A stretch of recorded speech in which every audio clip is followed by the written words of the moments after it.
Welcome, and thank you, Harry, for that rendition of Sketchbook with your band. And welcome to the Hugs Not Drugs podcast. And today we got a special guest, John. I like to call him Santa Claus. I don't That's know if okay. Okay, that'll but be. You got to smile when you say that. Yes, yeah. That's from. We are both old, so we know what these references are. That's from the movie Virginian with Gary Cooper. Smile when you say that. Yes. Yeah. I've known John for a long time. Let me introduce myself. I'm John Barleycorn. I've got two other people in the audience. There's Hugs Not Drugs is out there somewhere in this vicinity. Say something, Hugs Not Drugs. Well, when I say something, it just sounds like you, John Barleycorn, because, you know, I'm a little bit more, you're a little bit more reality-based, and I'm a lot more spiritual. I'm just trying to be the best, nicest person I can be. And we have a third person here. I guess we all know him, Dr. Uggs. Yeah. I take the psychopath, not the spiritual path, okay? All right. Take it away, John Barleycorn. This dude, Santa Claus, looks like a very interesting character. Maybe I can get him to drink after this. I doubt that. John Barleycorn here.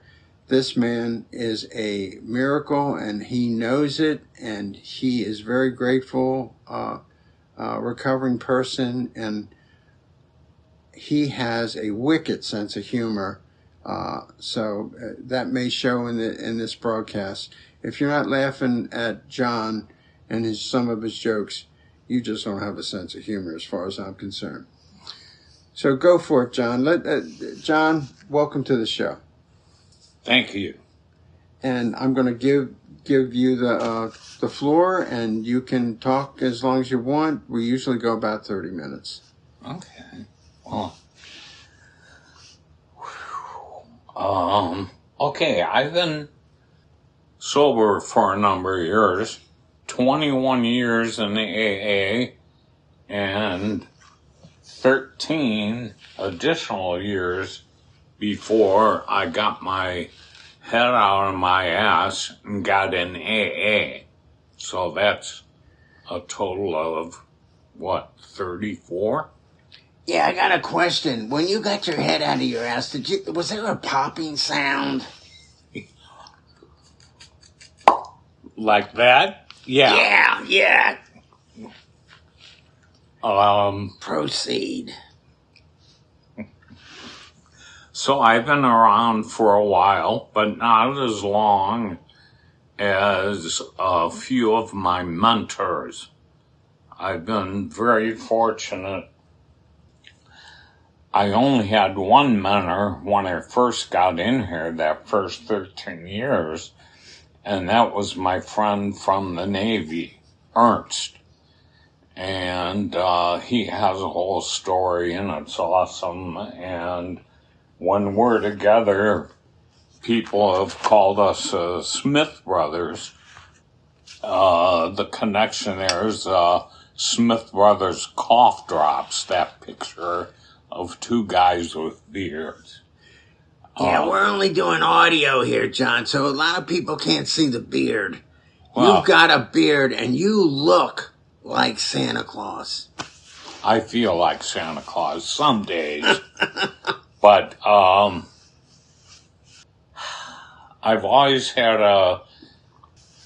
that 13 years was like, I call it stark raving sober. I had no experience with AA or spirituality, but it was more like I've heard AA people say, don't drink, go to meetings, and be nice. And that kind of sounds simple, and I think I was doing that for 13 years because I didn't have spirituality. I didn't have a lot of stuff mentally as far as sobriety goes. So, then my son was born. I gotta fast forward to 2000 when he was, got older and had trouble. He came down to Florida to go to college and got hooked up with drugs and alcohol. At that time, I had a few years sobriety, and I was okay with it. That would be the end of 13 years, because I came down to Florida because the treatment center had a family weekend, and my wife had gone through jumping through hoops and everything mom has to do, and I was still working, so she said, family weekend's coming up, and you are gonna go down to West Palm for family weekend. And I was like, holy shit. I do know your story, and I know how much you love your son. Okay. I can identify, believe me. We've had many talks about this. But get to the point of why it was such a revelation to you. Okay. Where I entered when I got into AA was coincidental. There was a lady at this family weekend.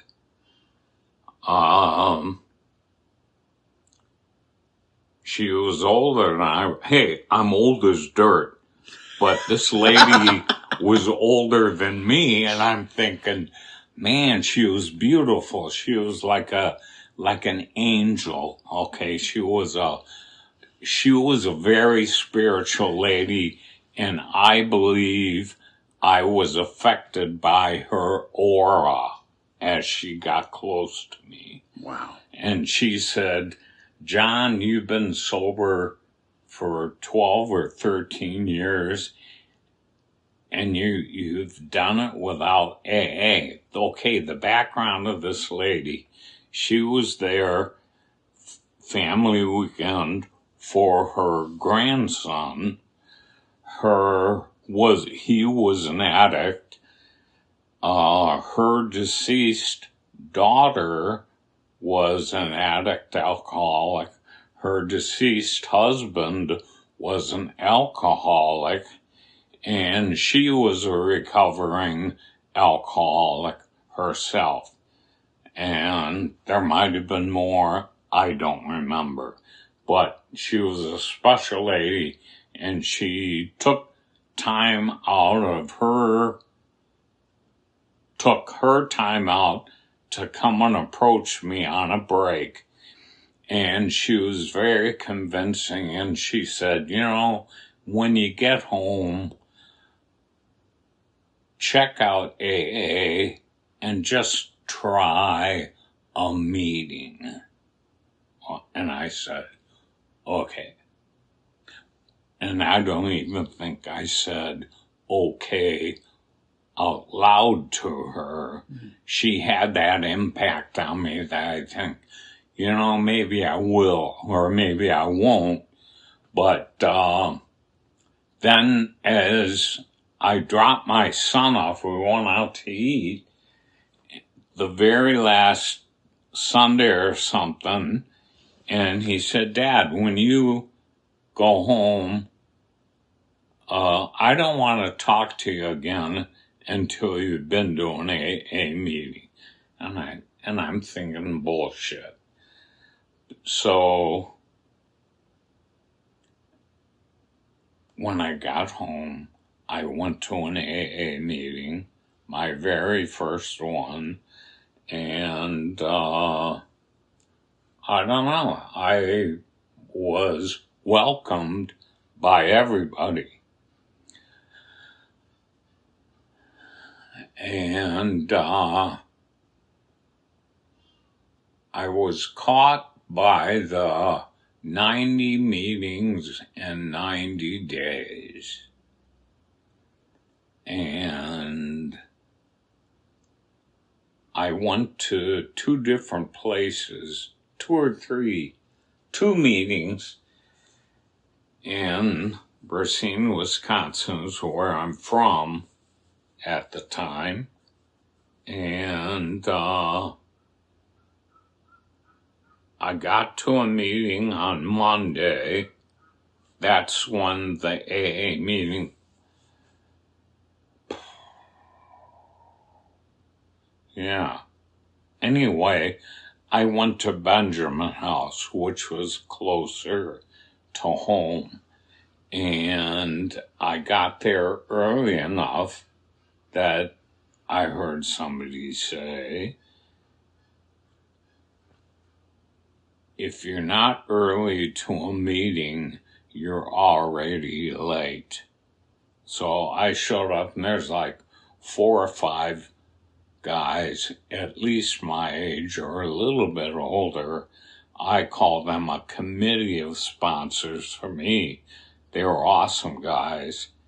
And so every Saturday morning, I don't care where I was in the area, I always took out time for the Saturday morning meeting at Benjamin House.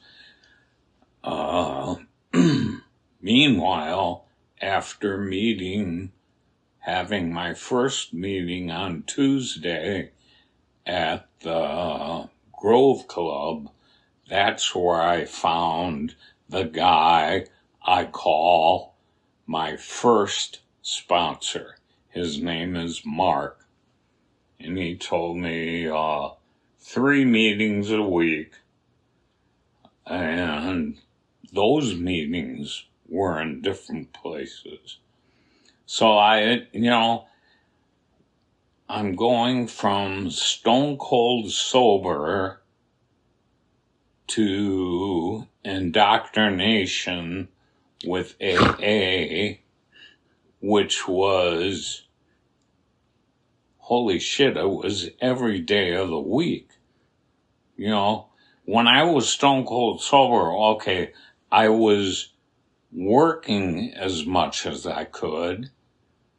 I was doing a lot of stuff positive for me to stay sober and deal with my stark raving sobriety. And that's what my first sponsor told me. And then he gave me a few rules to follow or things to do or stuff I had to do. And because he was recommending it to me, I took it seriously. And when I take something seriously, I'm going to go all in. So I was making an effort to do more, because more is always better. It sounds like you, from nothing, you went full boat to everything. Kind of, yeah. And because you don't do anything halfway. And so can you tell me what your relationship is with your family these days as compared to when you were stark raving sober? Okay. My son can't take much credit for getting me into AA, but I did because of him and because of his problems. But that's his story, and he's not even in AA anymore. That's a whole different story. That's his story. But anyway, 6 years, I think he had, or 6 years plus sobriety. But I still had 6 years of AA that I was dealing with, and I could let that go. Mm-hmm. I didn't have to worry about him not being sober in AA.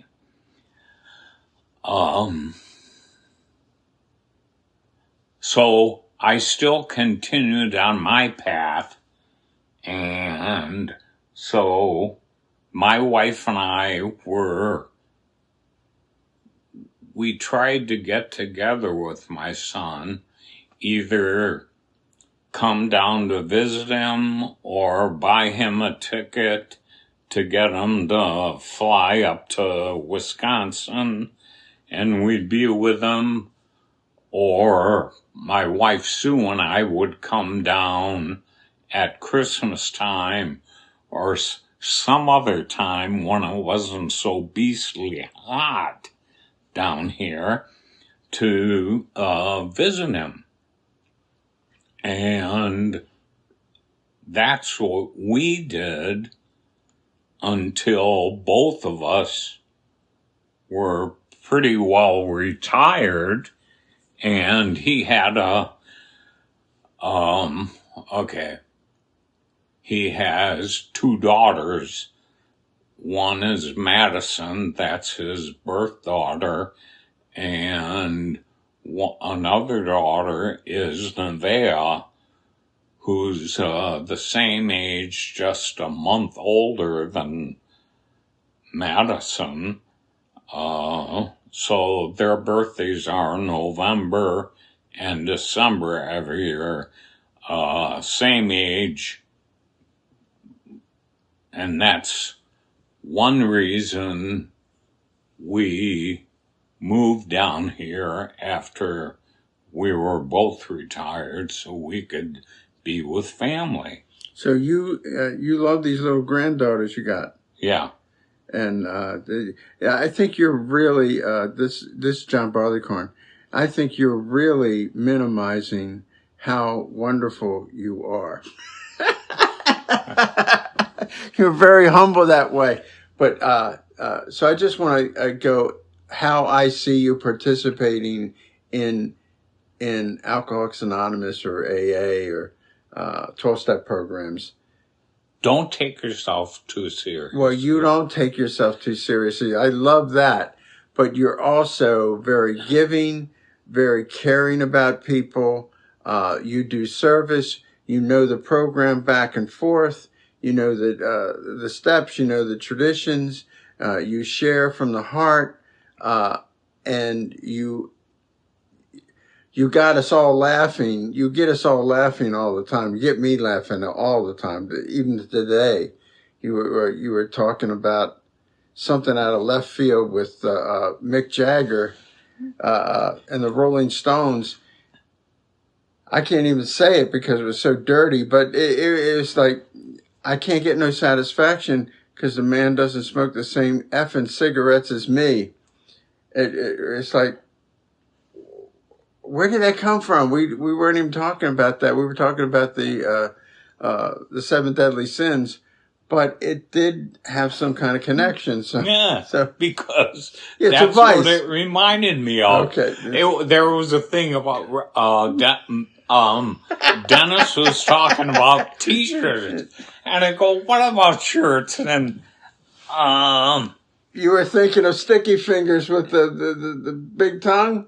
No, the song had a line in there about have my shirts worn as clean as somebody else's. Right. And so then the only thing I remember for sure was can't be a man because he doesn't smoke the same cigarettes as Well, me. then- And that's, so I blurt something out, which is totally out of context, No. but it is to me in my mind. So and Dennis is a vet, and you're a vet, yeah, and he came over and he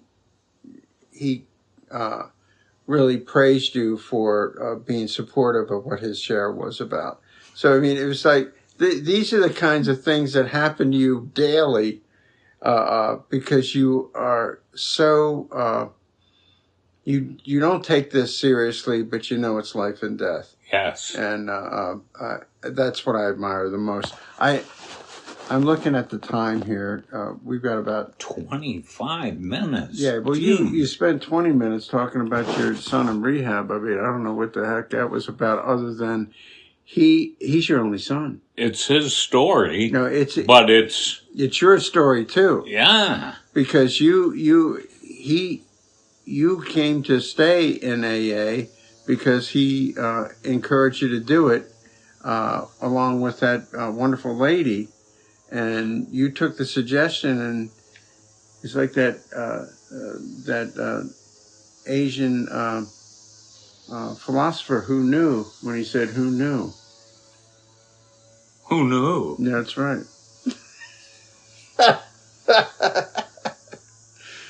And you've been not only a source of wonderment to everybody, but you really help people enjoy their recovery effort. And I thank you for that every day that I see you. I come down here occasionally, and you're always here and very supportive of me and encouraging me. So God bless you for that, John. So what have we learned today? Just don't overanalyze shit. We went on and on in that meeting. It drove me nuts. She could have quit us reading halfway through, and we could have just talked. I just got back from 2 months vacation up in Racine, Wisconsin. I walked from where we were staying to the meeting. It was 4 freaking blocks. That was amazing. I walk 4 miles every day, at least.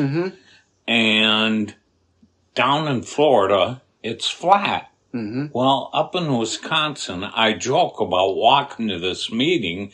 It was only 4 blocks, but it was uphill both ways. Yeah. And in that meeting, all we did, they did all the readings like we do before the meeting, but they read the daily reflection. And that's the name of the movie. The movie? The name of the meeting is Daily Reflections, and it starts at 7 o'clock every morning. Sounds good. And I went out of my way to get there early because there were 2 guys that were always there, and they always had coffee made. So it was, if there were 6 people or 20 people, just because it's a 1-hour meeting, everybody had the opportunity to share. Yeah, let me also before, this is what I learned. You're very shy about all the good things that you do, because you do come in early almost every time. You do help with the coffee and set up almost every time. You're a workhorse. So you do service. That's the main thing. And you also do the traditions, the fellowship, and you also do know the steps, and you're always there for people. So, and you take care of yourself physically, you take care of yourself emotionally with your humor, and you have a great attitude that way, and I'm going to say it. I think you're a spiritual giant. Ho, ho, ho! Spiritual giant. He's talking about all kind of crazy stuff. How can you say that? You got to see John to believe him. He's really, you don't know what you're talking about, Dr. Uggs. You got to see John to believe him. He's really that good. All right. We got to do a commercial. We got to pay for this thing. Hold on. Yeah, let's take a break. This is sponsored by the Road to Wellness Workbook. The Road to Wellness Workbook is a book designed to provide education, emotional support, and inspiration to persons suffering from addiction. It offers step-by-step lessons to people striving to turn their lives around regarding abstinence, relapse prevention, family dynamics, and self-assessment to continue to discover day-to-day recovery. And if you got to read between the lines with John, because he did all that today, talking about abstinence, talking about relapse prevention, talking about family dynamics, and self-assessment all the time. Recovery's up to you. Mentors help. Journals help. You must exchange and surrender destructive behaviors for constructive ways of handling the day-to-day stressors or triggers of life. Don't take yourself too damn seriously. Rule 62. No one deserves to continue to suffer from active addiction. Get better, do the work. So that's the book. You can buy that and help somebody that needs help with substance abuse, or if you have substance abuse, you can buy that and get a mentor like John, and he'll work you through that and talk your ears off at the same time. Won't have time to drink, for God's sake. Any parting shots, John, before we close this puppy up? Yes. A beat. That's all, folks. All right. Have a good rest of the day, everybody. And we're gonna close out with an outro with Harry. Go for it, Harry. Give us the last part of your song, sketchbook with your band. Love you guys. Everybody have a good day. Unless you got other plans.